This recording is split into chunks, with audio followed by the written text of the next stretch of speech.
What's happening, guys? On this video, just going to go through a Metalheadz style track on the Digitone 2. I'll be honest, not the easiest style to create on the Digitone because you're quite limited with drum hits and synth hits, but I think I got a resemblance of that style of music. So I'll just jam it through and then take you through what I've used.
So getting straight into it, I've just used a kick on track 1, which is just the FM drum. But I really had to mess with the settings on that and mess with the fold and to get that really hitting hard.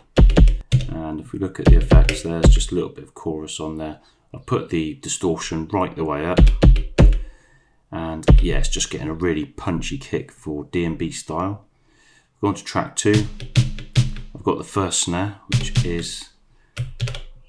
is again from the FM drum, and again I boosted the overdrive there and put loads of reverb on.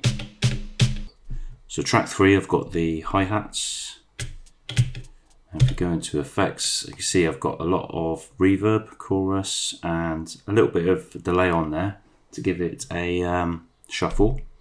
And then go on to track 4.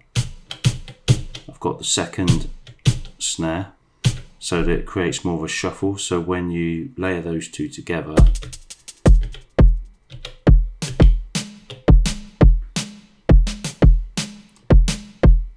like that. And then track 5, I've got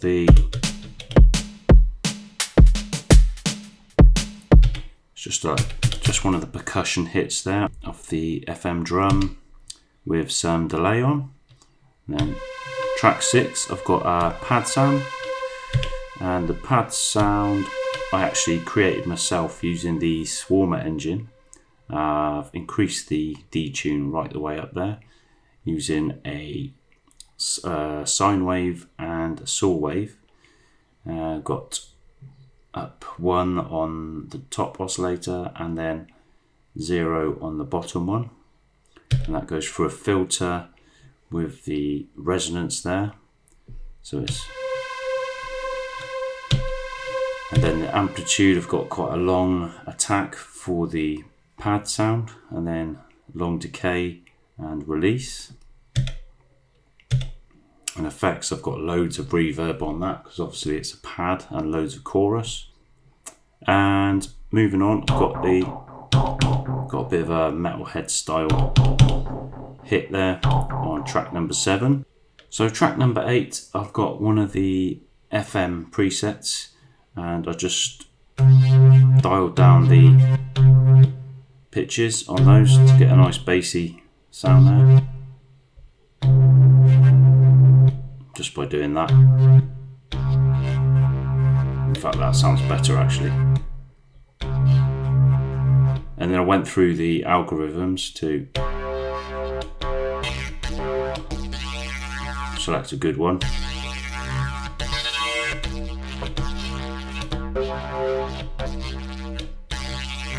So track number 9, I've got a second hi-hat, which is quite a nice shuffly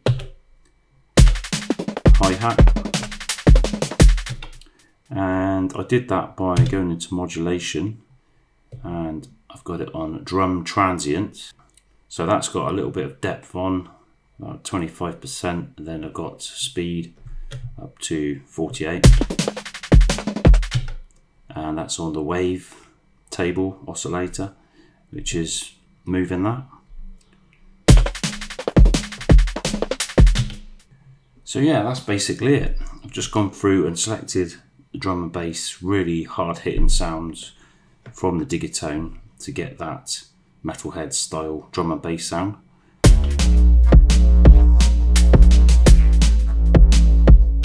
Because some of their tracks are very minimal with the percussion that they use. So thanks for watching, guys, and I'll see you on the next one.